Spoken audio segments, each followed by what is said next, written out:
Well, hello everyone. Thank you for joining us. I am here with Chris Ortega to talk about why CFOs can't ignore SaaS costs. So, Chris, before we jump into it, why don't you give me a little bit of background on yourself? Professionally, I've been in accounting, finance, FP&A, financial leadership for a little over 18 years. I've had the opportunity to work at seed, startup, scale up to enterprise level company, leading the finance organization. And for me, I have my own consulting firm called Fresh FP&A, which focuses on finance transformation and scalable solutions for businesses. And for me, I think with cash and cash is king, profits are a dream right now. And CFOs are really looking at ways to leverage their cash optimization and their spend. And to me, I think there's a greenfield opportunity to look at SaaS spend, look at your overall operational spend as a great lever and as a great strategy to make sure that you're maintaining your cash flow and the runway that you need in the environment that we're in right now. So that's a little bit about myself. Absolutely. And we could not agree more over on this side with Zylo focusing on SaaS management and one of the big components of that being SaaS spend management. So I would love to dig in. Obviously, you touched on it a little bit, but why do CFOs need to be caring about this right now? And do you really think that what's the level of awareness with CFOs today? Yeah. So, as I was talking about, when you look at all the different priorities that the office of the CFO has on their plate right now, right? They're trying to navigate a business, they're trying to change an entire value proposition, they're trying to be technology adopters, they're trying to make sure they have the right people in the right seat, they're making sure that they're delivering high value. Like the office of the CFO has a lot on their plate right now, with cash management and optimization being number one. So traditionally, when you look at the office of the CFO, right, and you see it unfortunately in a lot of the news releases, I just looked at yesterday that Snap just released 1,200 employees, and you see a lot of these organizations that they're saying, "Oh man, we don't know," and I won't say the big R word, right, but we don't know if we're entering a recession or when that's going to happen. So a lot of CFOs are saying we need to maintain our cash burn and our runway that we do now. And traditionally, where a lot of CFOs traditionally go is like they do their Excel exercises and they say, hey, the biggest cost and cash attribute that we have to our business is our people. So that's traditionally the first place that CFOs go. And to me, I'm like, that should be actually for modern CFOs, that should be the last place you go, right? Go look at your operational spend. Go look at all the different SaaS tools. And when I've been a part in SaaS businesses and all different kind of other startup, scale up organizations, like you see it. You have 6 or 7 project management tools. You have 4 or 5 collaboration tools. You have Zoom, Slack, all these different solutions that you can name. Where if you really have a platform that provides you a strategy, and not only strategy, but just overall awareness, like getting the complete picture of where is our spend and where can we operationalize some efficiency, where can we still deliver the tools and technology our people need to be successful, but where can we do that from like a cost effective way to manage our cash burn and optimization. That is a greenfield opportunity that a lot of CFOs can get immediate cash flow impact and big wins that necessarily don't mean big swoop cost cutting measures around your people.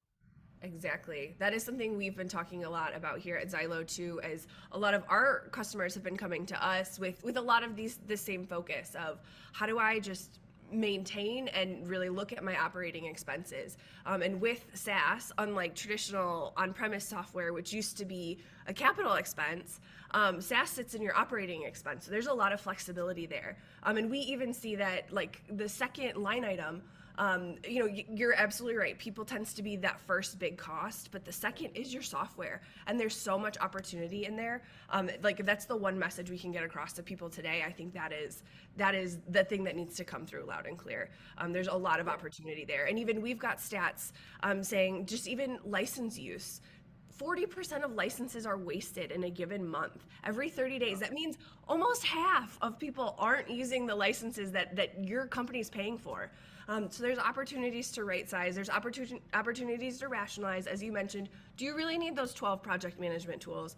And I'll tell you this, like we work with a lot of organizations that have way more than 12, something like 48, sometimes beyond that number. which I didn't even know there were that many project management tools. So it's absolute craziness to think through all of the opportunity that's there to really hone in, and I think reduce like your bad spending essentially, and focus on Definitely. making sure you're putting your money in the right places. For sure. So, Definitely. what do you think are some of the pitfalls, or like common challenges that CFOs are running into around SaaS? Why is it that they're not even thinking about this as why do they go to people first, and why aren't they looking at this massive opportunity that sits in that second biggest line item?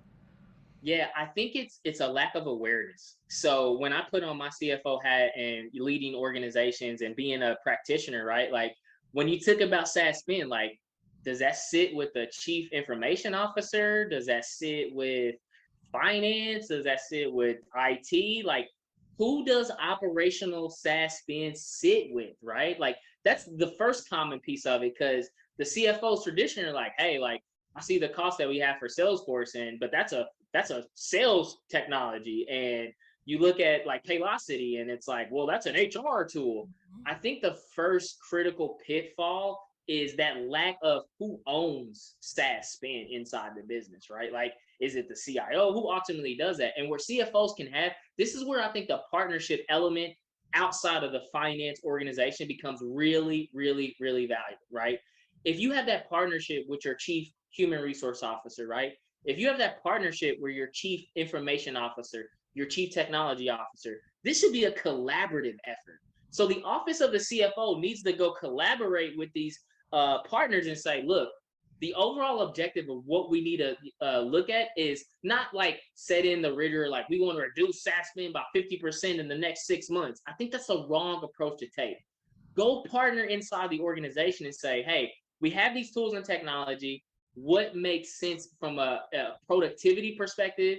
What still gives our employees the tools and technologies for them to be effective? But where can we partner together to see what is actually the right long-term solution? A lot of times where I see organizations in another pitfall is you go find a tool and technology that solves a business pain point just short term, right? You're like, hey, we need to find a way to collaborate with our international colleagues. Let's just go find this tool, right? And you go find the tool, and there's really no long-term strategy. There's really no awareness of it. You sign that contract, and it was sitting in somebody's email box, and you're like, do we have the contract? How many licenses are we paying for? And traditionally, a lot of SaaS businesses they have it in their contracts. It'll auto renew. You don't say anything to us, we'll have you at the same license, and so I think like the common pitfalls is the lack of awareness of just what tools are out there. The second one is who owns it, who ultimately owns it. And the third one is challenging the office of the CFO to go partner inside of these organizations, sales, marketing, client success, HR, to really have a collaborative effort to build a long-term strategy. To me, those are always the common three pitfalls I see for CFOs in terms of managing their SaaS spend. Oh, absolutely. And that's something we definitely see over here too. And I think one of the other big groups that we work with are those CIOs, and they tend to have a lot of that historical knowledge of what technology has been brought into the organization. But they often don't see all of the little pieces that exist with those marketing teams or the sales teams that bought this app or that app. That might maybe came in through like on somebody's P card, or their got expensed. So we very strongly believe in the importance of visibility, and then empowering the organization through that visibility. So completely agree with you that CFOs can go out and partner with those different folks in the organization, and I think the CFO can be a very important person at that table too, and using a tool that everyone can come together and have one single source of truth of really what matters, and what's in use within the organization, so that you can make those strategic decisions about what tools you're going to keep and invest in moving forward, really. For sure, for sure. Oh, all right. I'm curious. So this is a lot of like where SaaS is today, and I think what folks need right now. What do you think is going to happen with SaaS in the future, and what kind of where CFOs need to go and how they need to get involved?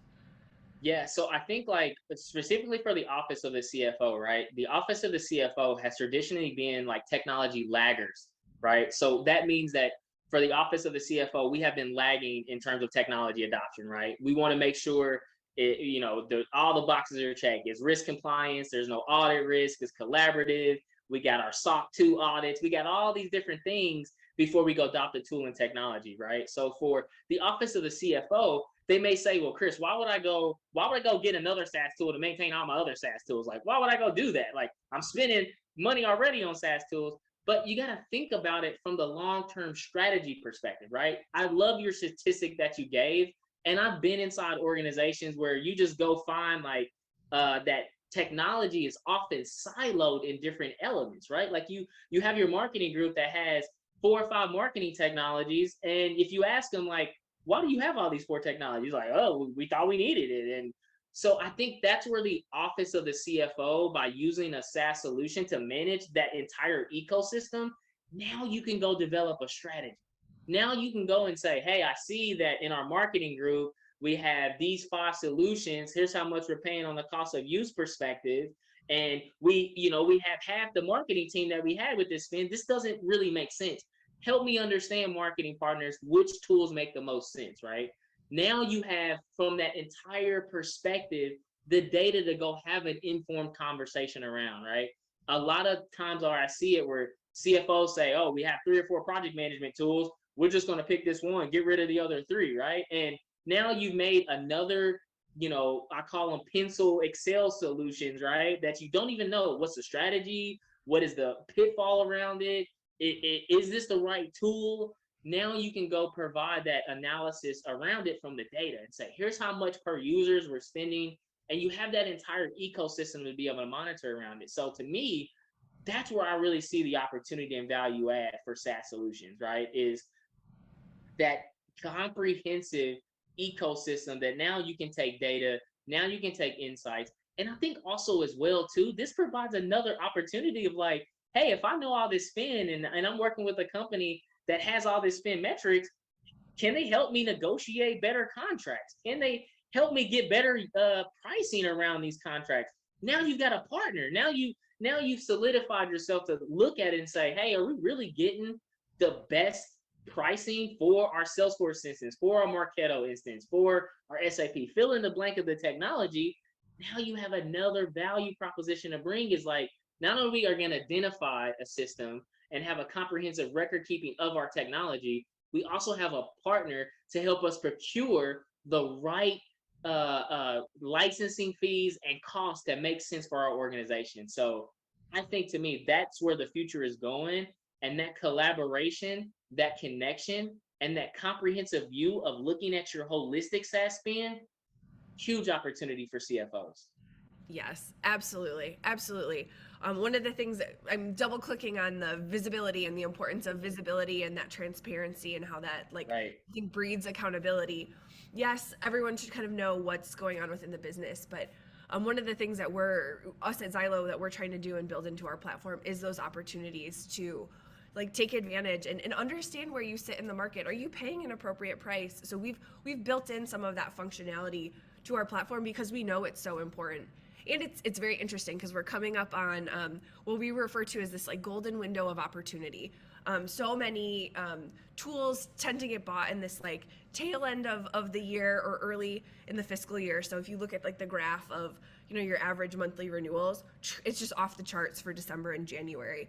So it's this golden window of opportunity for people to really dig in right now, 30 to 60 days ahead of those renewals, to really understand and take advantage, to make some of those smart decisions, and even some of those quick wins of that old tool that the marketing leader 4 years ago bought that nobody knew that you still had, that just kept auto renewing. You can get rid of some of that little stuff, but also give yourself some time to make some of those smarter strategic decisions around your 48 project management tools too. So definitely coming up on Sure. on that opportunity as well. I'm curious about how you look at and would advise financial leaders on budgeting for SaaS in the future. Are there any tips and tricks that you would give? Because I think a lot of it comes from understanding and knowing what you have, but I'm just even curious of I know we're in an era where we're trying to keep things pretty flat, keep budgets flat, but what can you do with that? Or are there any kind of thoughts or guidance you would have for those financial leaders thinking about budgets in the year ahead? Yeah, so when I think about that and that prioritization of your SaaS spend, right, what that creates is a cost savings. But one of the things that you should do from a CFO perspective is like maybe there's an ERP system or there's a tool that you really like can really guide a strategy forward, can build collaborations, a better value partnership. Maybe it is that budget planning tool or business intelligence tool, and you're looking for a way to self fund that investment, right? Well, this is a great opportunity to do that. Go find the tools that, hey, this doesn't really make sense, or this is that marketing tool that we used 8 years ago that isn't even supported anymore. Here's the here's the spin that was on people's like corporate credit cards that now we can have. Now you have a funding avenue to actually go invest in a new tool and technology. You don't have to go find the incremental costs. You don't have to go let people go to find the funding vehicle to go actually invest in tools and technology that are going to be long-term value to your vision and strategy that you have in the office of the CFO. So I think a lot of times the CFO has that lens of like, we find it, we save a dollar, that dollar needs to go directly back down to the bottom line. No, like you can go invest that dollar to give, $2 in partnership, in collaboration, in clarity that you're bringing to the business, and the ability to be able to take complexity and make that clear and concise for the business. Definitely you want to invest that. So when CFOs are thinking about the funding strategies of the future, the worst thing that you can do is find all this extra spend and be like, okay, fine, like we just completely just attributed another 12 months of runway around it. Was that the right thing to do? Is that the right thing for the business to be thinking about? Is that the right thing for the people? Is that the right thing for how you're delivering value to your customers? So it is, but now you created this funding avenue that you can go fund those investments, and it's already incremental spend that you've already spent. So it's not like you're going above and beyond what you already have. Or you can find those opportunities and say, yeah, we created these quick wins in the next 3 to 6 months, 8 to 12 months. Because I think, like you said, getting ahead of those renewal cycles, that is the most important. But how do you do that if you don't even know when the renewal cycles are happening, right? Like, so I think that visibility, as you talked about, it creates a internal funding strategy that you have to now go look at technology and tools that actually make sense for the long-term vision of the company, versus like just saying, hey, we've saved these costs, have them to the bottom line, on to the next initiative. I think those are the things that CFOs need to be thinking about, is like, how do you balance that out, and how do you get the maximum ROI out of those initiatives? That's awesome. And I also think it opens up opportunity. And, I think most people look at flat budgets and they're like, well, it's what it is. We can't do much, and almost feel like handcuffed or just like Yeah. tied to whatever that is. I think you're exactly right of, if you can find those opportunities for optimization, that frees up some capital and some spend for you to be able to invest in those projects that are really important. I think people still need to have that very strategic view and be very thoughtful with where their money's going in this kind of uncertain period ahead, but it at least creates some flexibility and some optionality, really for folks to move forward. So this has been a great conversation. Anything that we haven't covered that you want to make sure gets peppered in, Chris? Yeah, so for all those CFOs, finance leaders, VPs, all the different finance people guiding over your budgets, planning cycles are starting right now. Like it's September 1st right now, so people are getting into their budgeting, they're getting into the annual process. Highly recommend, like when you think about the different pillars and strategies and tactics that you can go implement to manage your cash burn, improve your runway. I would highly recommend leveraging with tools and technologies to look at the spend around that, solidify a strategy. The same due diligence and process that we go with when we look at our revenue strategies, when we look at our people strategies, take that same diligence into your operational SaaS spend and partner with tools like Zylo, and partners to help you on that journey, right? I know being a CFO, when you have the right people and you have the right knowledge and the right partnerships built in place, it is tremendous value that you bring to the organization. So that would be my to do for all those finance and CFO leaders. Really, really take perspective and get ahead of and be proactive in building the partnerships and the connections around maintaining your operational SaaS spend. Huge dividends for you. Awesome. This has been a great conversation. And Chris, I'm so excited that we get to continue it. Chris is going to be part of our SaaS Me event, the SaaS management event, happening the 27th and 28th of September. Chris is going to be on a panel talking about how SaaS management is a team sport, and it's alluding to a lot of the things that we talked about today about how finance and IT really need to come together because they've kind of got the pieces of the puzzle that will help the organization be able to make those smarter SaaS decisions, to really be able to hone in on that unnecessary spend and drive that cost optimization, and so much more. So Chris, I'm so excited. Thank you for this time today. And I'm so excited to see you on that panel in just a couple weeks. Thank you so much for your time. Everybody be great.